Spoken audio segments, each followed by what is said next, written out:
You're listening to KZSU Stanford 90.1 FM, and if you stay tuned, you're going to hear the Music Treasury.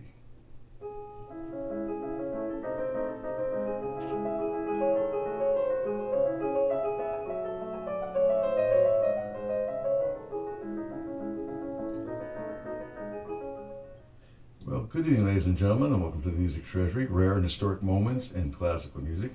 This evening, we enjoy a guest artist who's going to be calling in from New York, with whom we'll be speaking in a moment, pianist and record producer Donald Eisler. A few words about Mr. Eisler. He grew up in New York. He attended the High School of Music and Art before continuing his education at the Manhattan School of Music, where he received the bachelor and master's degrees in music. His teachers include various pedagogues and celebrities, including Sina Berlinski, Bruce Hungerford, Robert Goldsand, Constance Keene, Lillian Collier, Zenon Fishbein, and Eleanor Hancock. And he'll talk about other artists as well. And as a chamber music player, Mr. Eisler was a pianist of the Piacere Trio, appeared as guest artist with the Laurentian String Quartet, and was a resident artist at the Yellow Barn Festival in Vermont. His many New York solo recitals include two programs at Carnegie Hall, the Recital Hall, where he made his debut in 1980, with an old Beethoven recital, and Alice Tully Hall at Lincoln Center in memory of Bruce Hungerford, and an Art to Schnabel tribute program at Symphony Space. Mr. Eisler has also given recitals at the Dame Myra Hess Memorial Concert Series in Chicago, at Dartmouth College and Hampshire College, as well as concerts in England, in which he included a benefit for the British Musicians Benevolent Fund. Well, welcome, Mr. Eisler. Thank you. Delighted to speak with you this evening. I hope we have the audio on high enough, but maybe you need to go a little closer to your phone. The audio is a little bit low on my Okay, now I think we're hearing you better now. How are you? I am fine, thank you. Good. It's nice to have you on the program. Perhaps you can tell us a little bit about your background that I've left out. I know, for example, you seem to have had some kind of relationship with Raymond Lowenthal, for example. I had courses with him at the Manhattan School of Music. I remember a rare chamber music program and also a piano lit class, and I've heard him perform a number of times. I didn't know him well, but yes, I knew him. I see, and because he's known as something of an eccentric, favoring in his own repertoire odd works of Liszt, rather demonic works of Liszt, and of course the music of Alkan. Sure. Yeah. No, he was a very, very brilliant player, rather tempestuous personality, but he could be very nice too. I seem to have the habit of getting on his nerves sometimes, unfortunately. He came out with actually a very interesting book, which I learned several pieces from, which is rare encores by pianists. And this is quite a few years ago, so it was then, I think, $7.50, which was worth a lot more than $7.50 is now. So he asked if I'd bought it yet, and I said yes, I was saving up for it. Well, let me put it this way: if I can assemble enough materials on Mr. Lowenthal, there's rather a dearth of material by Mr. Lowenthal on record. So if I can assemble some more, perhaps we could do a program. But let's begin with a pianist who is very well known, although not as a composer. And you have managed to assemble a couple of works by Arthur Schnabel, who was born in 1882 in Lipnik and died in 1951. And of course, he's known, quote, as the man who invented Beethoven in Harold C. Schoenberg's book. But of course, his repertoire expanded much beyond Beethoven into the great Viennese and German repertory.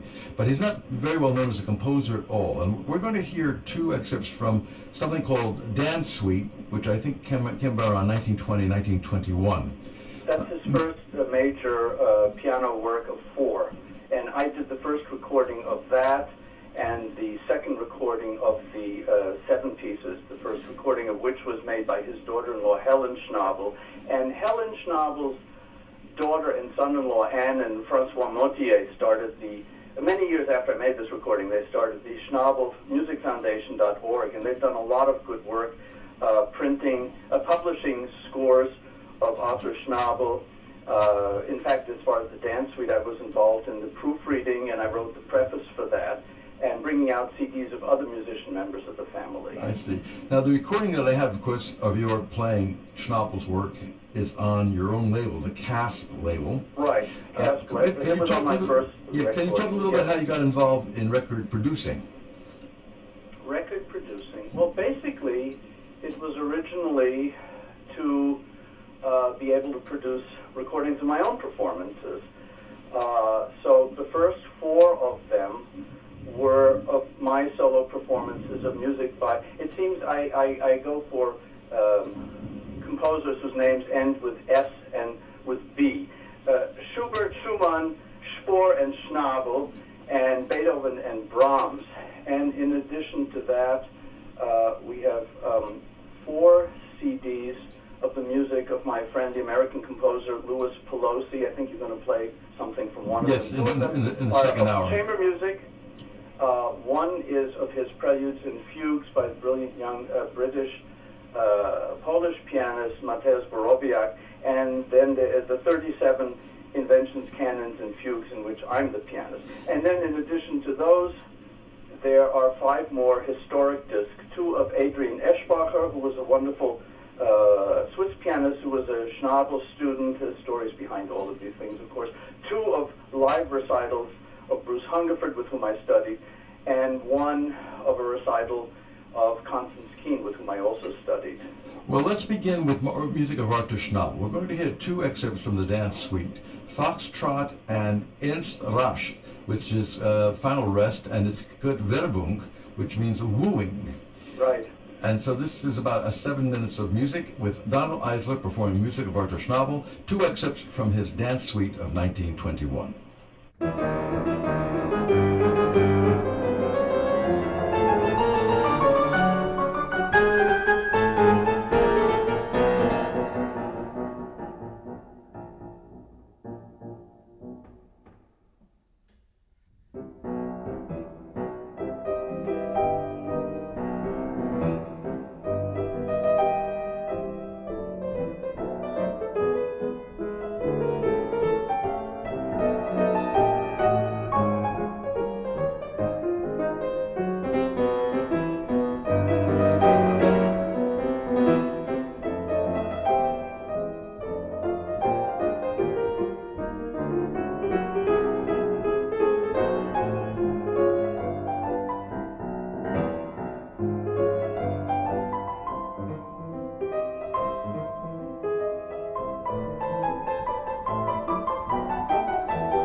We've begun a tribute to our guest Donald Eisler with his performance, in fact the first recording, of excerpts from the dance suite from 1920-21 by Arthur Schnabel. We heard Foxtrot and Wooing.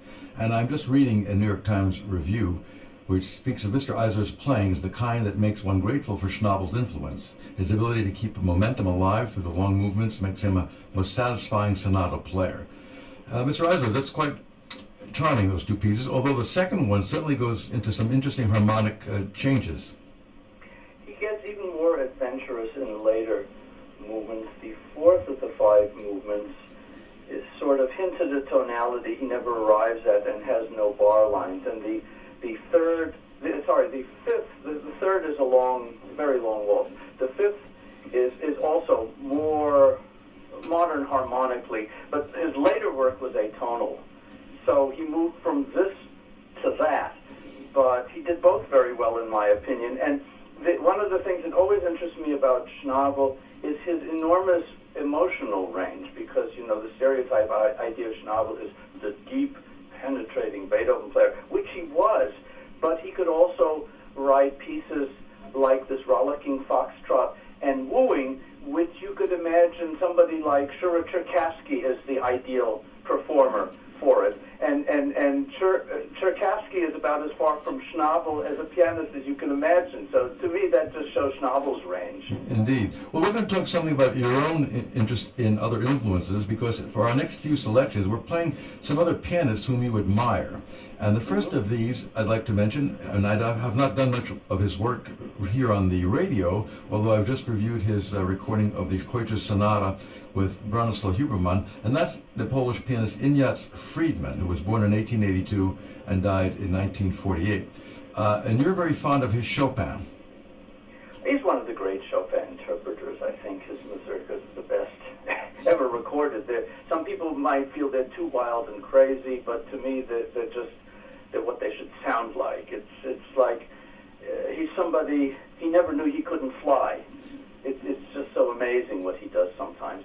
And this recording that you're going to do, I believe, is a big E-flat nocturne, yes, which Harold Schoenberg, who was the longtime chief music critic of the New York Times, thought the greatest Chopin recording ever, and it's certainly one of them. But I was brought up to admire him because he was one of the teachers of my teacher, Bruce Hungerford. And this has nothing to do with music, but another one of my interests, which is a lifelong thing, has been genealogy. And I discovered 3 years ago that, of course, I didn't know Friedman. He died before I was born, as did Schnabel. But Friedman was my third cousin twice removed, which changes nothing, but somehow it was very exciting for me to discover that connection. Well, let's hear it. This is a recording that has come into some fame.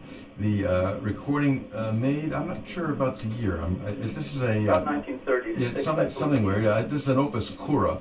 And opus cura, although they are very charming about reissuing, they're not always great about giving me exact details about recording sources. I can't swear to the date myself. It's Tully Potter's transfer. The Nocturne in E-flat major, opus 55, number 2, by Friedrich Chopin, and this classic recording played by Ignaz Friedman.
Yes, I wanted the decay of those last notes to be heard. That was a recording from around 1936 of the Nocturne in E-flat major, Opus 55, number 2 by Chopin, as performed by Ignaz Friedman. And I must say that those left-hand figurations are just pure gold, or maybe silver. What was your impression, Mr. Eisler? How do I love thee? Let me count the ways is what I feel about this. I mean, every time I'm blown away by it, he knows when to be self-indulgent, when to move forward, when to hold back, when to linger. It's just a staggeringly great performance by me. Well, that's good enough for me. Let's talk about another artist with whom you're deeply associated, not only by training and temperament, but whose work you've also promoted on your own label, CASP. That is Bruce Hungerford, the wonderful pianist who had been born in Victoria, Australia, but who died untimely in 1977 from a car crash. But you know him well, and you've even published an article recently about the work that he did at Vanguard. Yes, that's true. Well, he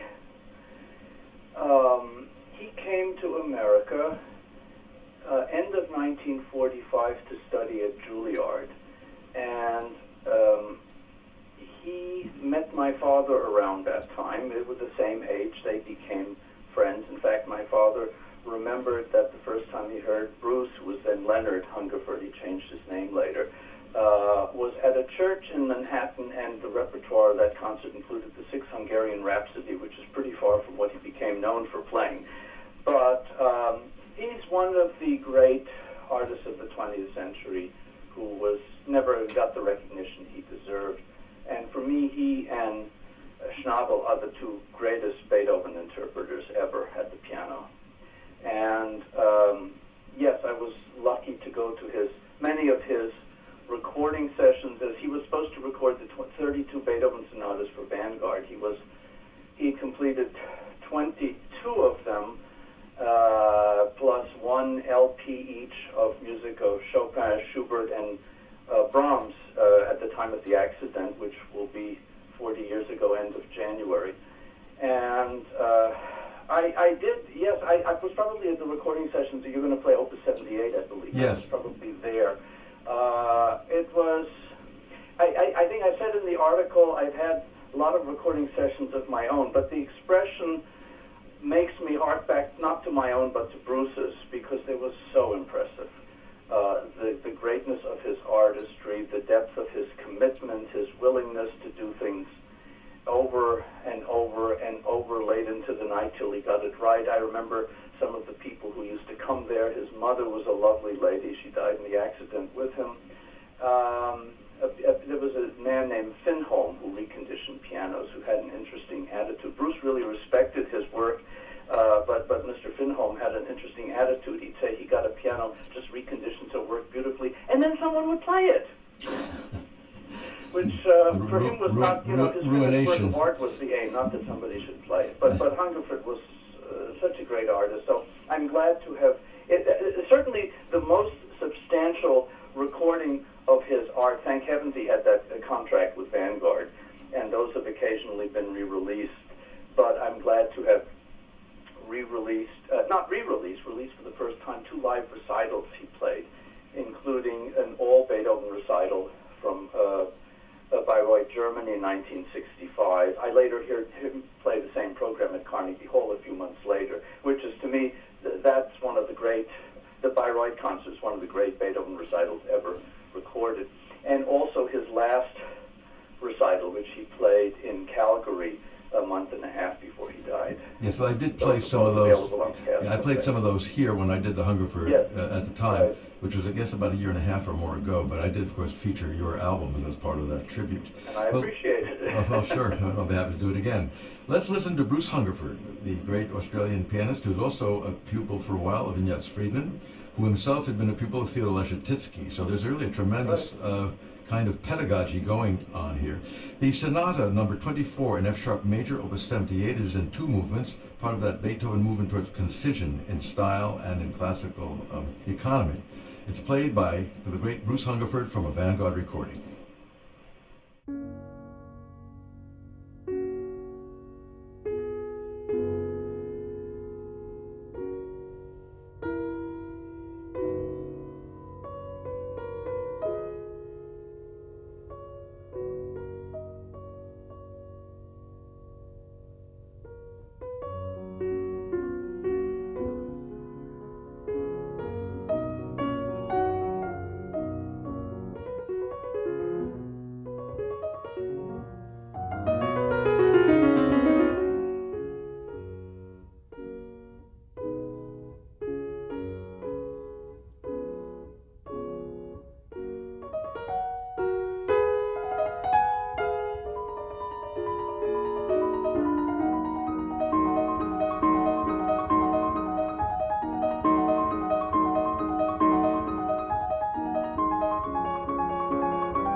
From a Vanguard recording from 1969, we heard Bruce Hungerford perform Beethoven's Piano Sonata No. 24 in F sharp major, Opus 78.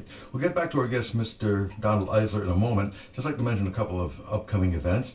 On Wednesday evening, December 7th at 7:30 p.m. in Memorial Church right here at Stanford campus, Stanford Early Music Singers present a free program entitled 10 Centuries of British Choral Music, featuring a cappella works by Thomas Tallis, William Byrd, Henry Purcell, Thomas Parry, Stanford, Howells, and others. That's Wednesday evening, December 7th, 7:30 p.m. in Memorial Church for a free concert by the Stanford Early Music Singers, performance of choral music drawn from composers spanning 10 centuries. I'd like to remind you, of course, that you can begin your week right here on KZSU Stanford with Mixed Up Class with Romaine from 6 a.m. to 9 a.m. every Monday morning. Here we are celebrating the artistry and the production work of Mr. Donald Eisler, who's with us, calling from New York. And Mr. Eisler, that was rather a stunning, almost explosive performance by Bruce Hungerford. I agree. It points out a few things to me. First of all, there's so much great Beethoven that is not known to the general public. Pianists know that piece, but it's one of so many great pieces that the average public doesn't know. It's a very gritty and actually very difficult piece to play, that last one. I remember I worked on it once. I was studying it. And I remember I got annoyed with the memorization process because there's so many little details, and they come back a different way every time. I finally put it aside. I should get back to it sometime. But I think I agree it's a wonderful performance. I think I heard it myself with Egg on Patry originally. But, you mean live in concert? Yes, another great Beethoven performer.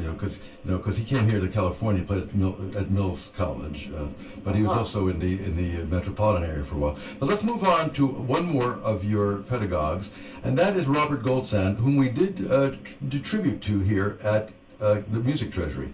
Perhaps you can reminisce a little about Robert Goldsand. Very nice man, old worldly, courtly gentleman from Vienna. Very kind, very easygoing, did everything including playing. He played beautifully and expressively, but he had his own metabolism. Sometimes he went very slowly. Whatever he felt like is how it came out. I didn't always agree with it, but he's had wonderful results sometimes. He was very brilliant. And what amuses me is that I gather you're going to play a Gershwin prelude. Yes, that's something that's not I've never heard this performance, but Gershwin is such a New York character that Mr. Goldsand playing, the thought of it amuses me, but he had a huge repertoire, so it doesn't surprise me. Yeah, my sadness is that there's no recording that I've ever run into of him with an ensemble, either chamber or an orchestra, because the man's technique is glowing at times, and if this is a surprise for you as well as our audience, then so much more the better, and a greater dividend. So we hear Robert Goldsand, pianist, in the prelude in C-sharp minor of our own New Yorker, George Gershwin.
From a deleted Desto recording, which has not returned to CD format, we heard pianist Robert Goldsand and the C-sharp minor prelude of George Gershwin.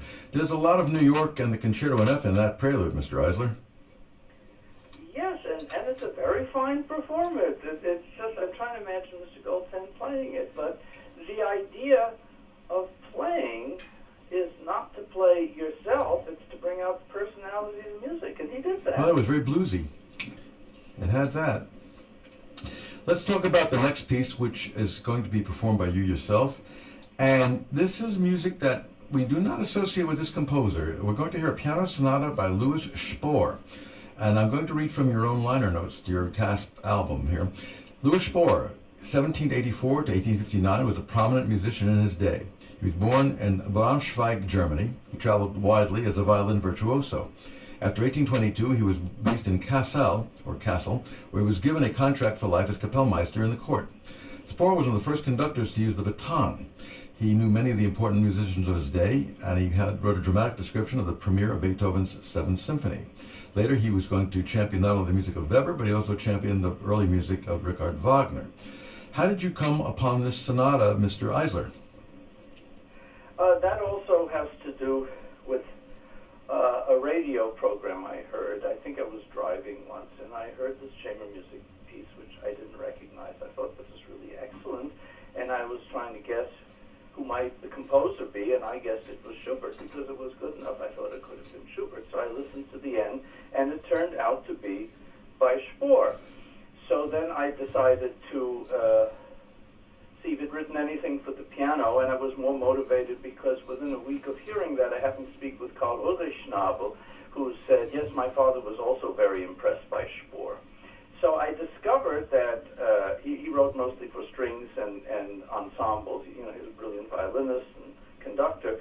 He wrote two pieces, a small piece, which is a sort of encore piece called the Rondoletto, and a beautiful four-movement sonata in A-flat. And when I published them, I mistakenly said that it was the first recording of both because I didn't know that somebody had recorded the Rondoletto on a square piano. But it's the first recording of the Rondoletto on a normal modern piano, and it's the first recording ever of the sonata. And as I went looking for the Schnabel pieces at the Lincoln Center Library, where I heard Helen Schnabel's recording, well, there was no recording, of course, but I went there and I found the score, excuse me, and I sat there at the desk reading the sonata in my head, and I saw it's in A-flat major. By the bottom of the first page, he'd already modulated into G major, and I said, gee, this has really interesting ideas, and it's a very nice, 21 or 23-minute piece. So I learned it, I recorded it,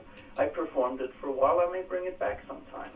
Well, it's an interesting piece, and for me, the scherzo, the C minor scherzo, with its interruptions, its kind of broken style with rests. The third movement, you mean? Yes, the third movement.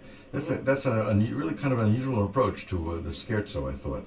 And it has a lovely trio section. Let us hear this recording. And when did you make this recording? 1998, is that correct? 97 or 98, yes. Yeah, February 16th, it looks like. We're going to hear this, no, 97. Spohr Works recorded June 30 and July 1st, 1997. Donald Eisler performing the A-flat Sonata, Opus 125 of Louis Spohr.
the Music Treasury, KZSU Stanford 90.1, you've been listening to Donald Eisler on his own record label CASP in the 1997 performance of the Sonata in A-flat major, opus 125 of Louis Spohr. That was quite interesting and so Schubertian, Mr. Eisler. Well, so you could see the connection when I heard that other Spohr piece and thought it was Schubert. There are connections. Absolutely. In fact, on that disc, the rest of it was a Schubert sonata I added too on that same CD. Yes, a rather large one, the Deutsch 850 and D major, which I broadcast here a couple of years ago with Eugene Istomin playing that sonata. But let's move to another pianist whom you've celebrated on your CASP label, K-A-S-P label, and that is a pianist who does not have the reputation, although he was a Schnabel pupil himself, Adrian Aeschbacher. Yes, Adrian Aeschbacher was a Swiss pianist, lived from 1912 to 2002. In 1932, when he was 20 years old, he moved to Berlin to study with Otto Schnabel, and he lived at the beginning in my grandparents' home in Berlin. And he taught my father, who was 10 years old then, and they became lifelong friends, and he was certainly one of the big influences on my father. His lifelong interest in music, I said. My father ended up doing other things to earn a living, but he made a record, and the best of it was the slow movement of the little A major Schubert sonata. I should have included that here today, which was so good I never heard it played better, and David Dubal agreed with me and played it on this program, probably the only time a non-professional pianist. But anyway, that's on YouTube. Werner Eisler plays Schubert. But Aeschbacher was a particularly wonderful Schubert and Schumann player, so I'm very happy that I was able to take music from he made a lot of recordings in the 50s. Yeah, for Deutsche Grammophon. Music, and so the music I have is from Deutsche Grammophon and another German company. Yes. Well, we're going to hear a little adagio in C major, Deutsch 459A, by Franz Schubert, and it's performed around 1954 by Adrian Aeschbacher, courtesy of the CASP record label.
A very piece of intimate music by Franz Schubert, the Adagio in C major, Deutsch 459A, as performed by Adrian Aeschbacher from the label KASP, K-A-S-P, produced by Donald Eisler. That was quite lovely, Mr. Eisler. I think if there were a motto for that, it would be "There's always time to dream." He just sails along at this incredibly slow, serene pace, and it just works perfectly. It's a very lovely disc, I must say. I'm looking at the album cover with a picture by Werner Eisler on the cover. Yes, that was a picture my father took of him. That's very nice. Let's talk about the music that's coming up. Your 2000 recording of music of Beethoven, particularly the Opus 126 Bagatelles. It's curious that one of the unreleased treasures is still the Opus 119 Bagatelles as performed by Schnabel, but at least you've done the Opus 126. What hasn't been released yet? I don't think, not commercially. You mean he recorded it, but it hasn't been released? Not yet. There was some kind of copyright issues with EMI or something are going on. Although privately it is available, and I have it, and it's just a matter of time before I get to it. I know I have the Opus 33 and the Opus 126, and it's partly Schnabel's. Schnabel's performances are the reason I learned certain pieces, because they're so fantastic, and the Opus 126 Bagatelles are among the pieces I wanted to learn because of his great performance. Well, one of my favorites among them is the B minor, the Presto piece. Mm-hmm. Maybe you can talk about some of the difficulties involved in that particular piece. Well, play the notes and count and try and make it expressive. It's interesting in that I gather it's one of the few pieces he wrote in B minor, although it keeps going to B major after each B minor section.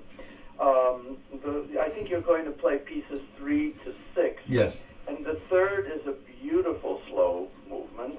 Then there's the fourth one, which is the B minor. There's the short G major one, which is the fifth piece.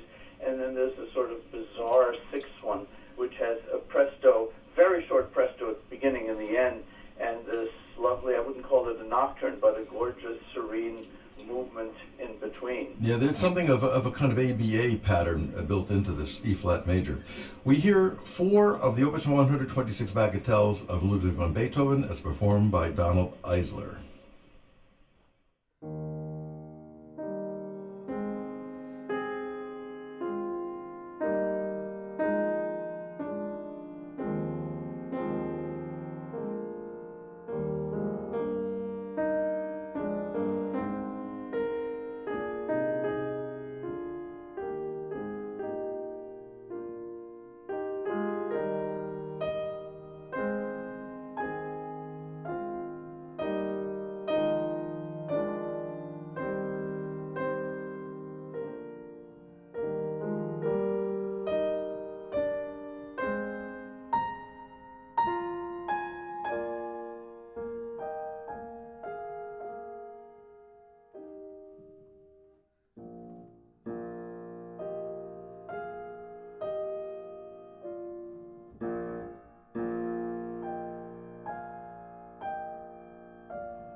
From his recording of 2000, Donald Eisler performed 4 of the Bagatelles, Opus 126 by Beethoven. Here on the Music Treasury, we're celebrating the artistry and also the production values of Mr. Eisler's CASP label. Mr. Eisler, first of all, thanks very much for that wonderful Beethoven that we just heard. Glad you liked it. And indeed. By the way, since I'm mentioning it on the air, are your CASP recordings still available, or is there anything people have to do to get CASP recordings? Sure, they're available on my website, casprecords.com. Great.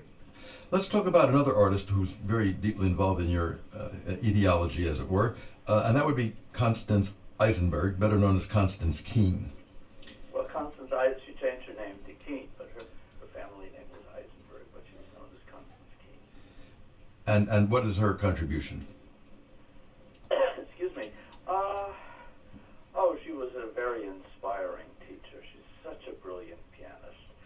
I wish she had actually been playing more when I was studying with her, but I mean, she could read anything. She had ideas about anything. She could sight read anything. She also did something that was quite unusual. I studied with her at Manhattan School of Music, and she would often accompany her students if they did a concerto, which most teachers on that level wouldn't just make themselves available for that.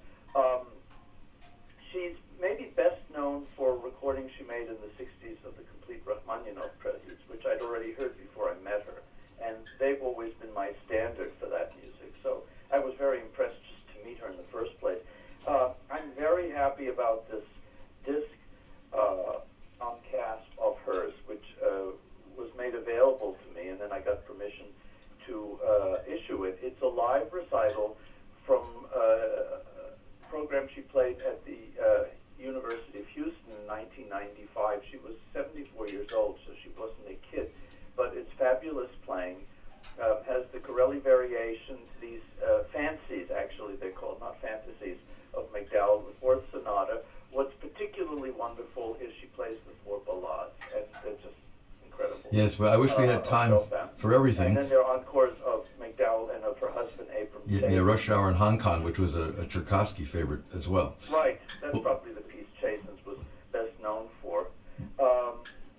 But anyway, so it's just wonderful to be able to release something that was not known by her, and it's fantastic playing. She had fantastic, I'm sorry to use the word fantastic so many times, terrific technique, temperament. Everything was done with intelligence and stylistically appropriate.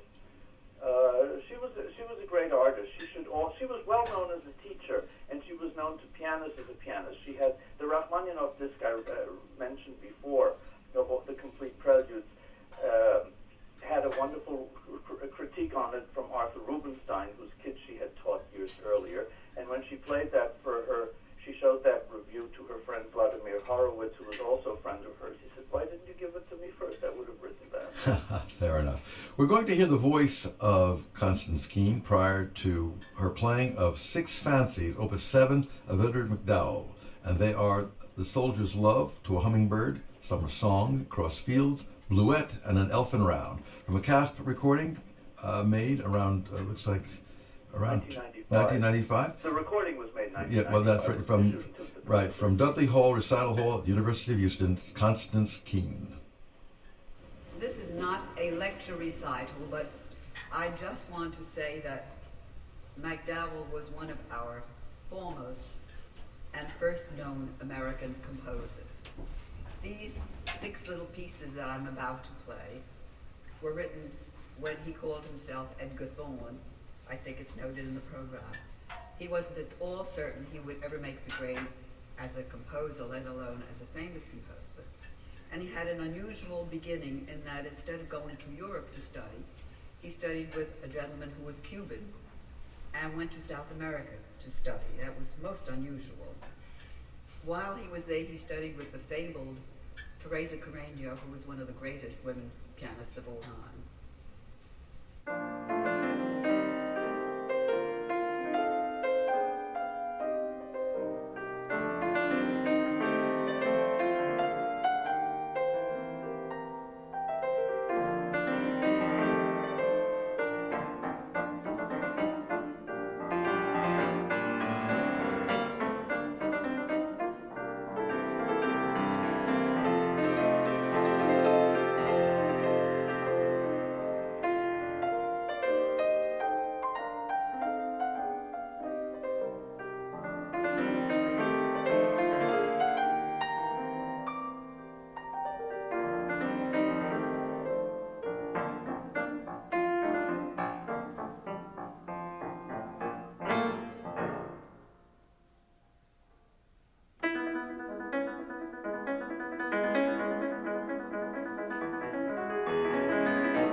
From 1995, we heard Constance Keene perform Six Fancies by Edward MacDowell, and the last one sounding a combination between Chopin and Grieg.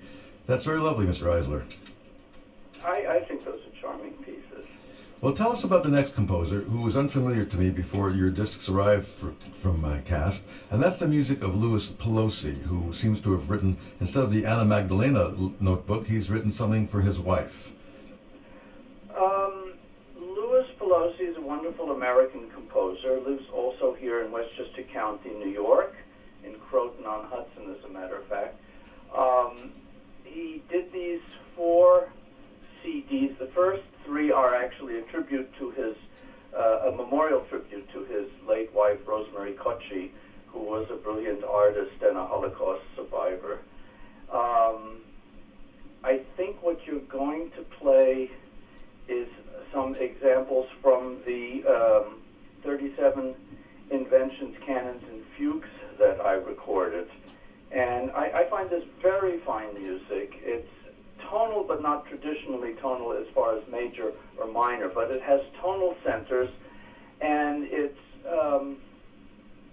has very interesting original contrapuntal and emotional content. I really like this music. I hope more attention will be paid to him. I'm going to read just a little bit from Mr. Pelosi's note from 17 May 2008. He says, like its predecessors, inventions, canons, and fugues, is envisioned ideally as a concert-long event. He says all the inventions are essentially in 2 voices, with occasional parts and tones added for melodic or harmonic emphasis. We're going to hear from your recording. We're going to hear the invention in F, canon at the unison in C, invention in A, invention in E, and canon at the 5th in D. Music from the 37 inventions, canons, and fugues on a single motif for piano, a memorial for Rosemary Pelosi. Music by Louis Pelosi, performed by Donald Eisler.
We've been listening to a selected excerpt from 37 Inventions, Canons, and Fugues, variations on a single motif for piano by Louis Pelosi, as performed by pianist Donald Eisler.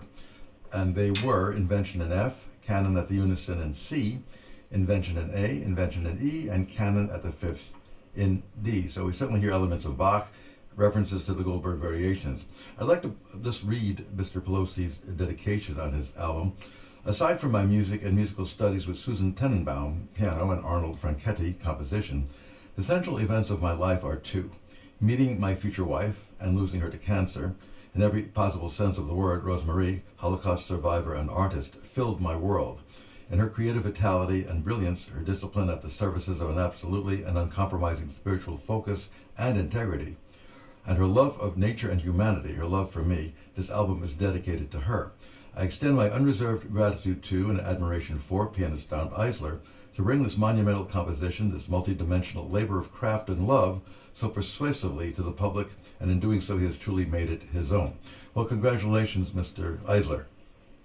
Well, thank you, Dr. Lemco. I was reminded also of, in the sixth piece, of the beautiful impressionist sounds that I thought are also part of it. Yes, indeed. Well, it's very lovely, and again, I encourage people to go to CASP record label to acquire some of these wonderful pieces that you restored.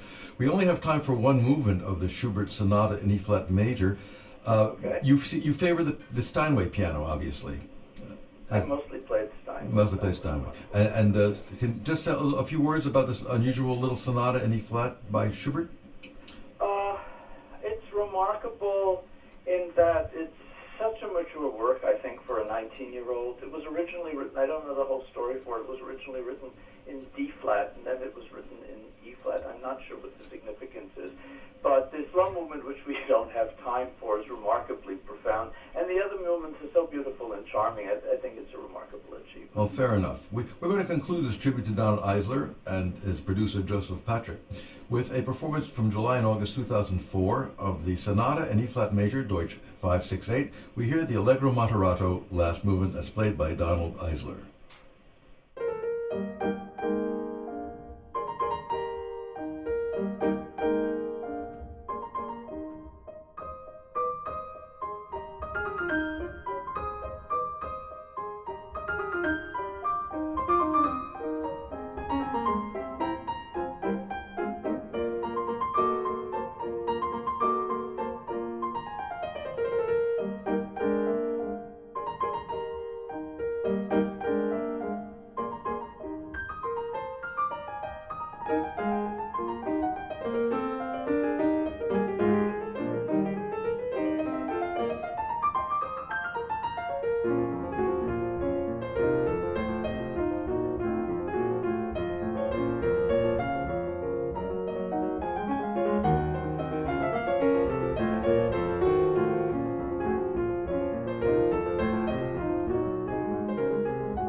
From 2004, we heard the Allegro Maturato, the last movement of the Sonata in E-flat major, Deutsche 568, of Franz Schubert, and our pianist was Donald Eisler. Mr. Eisler, thank you for being our guest here on the Music Treasury. Thank you so much for having me on. It was a pleasure. I'm sure, for all of us, and I want to also thank my producer, Larry Coran, for helping set this up.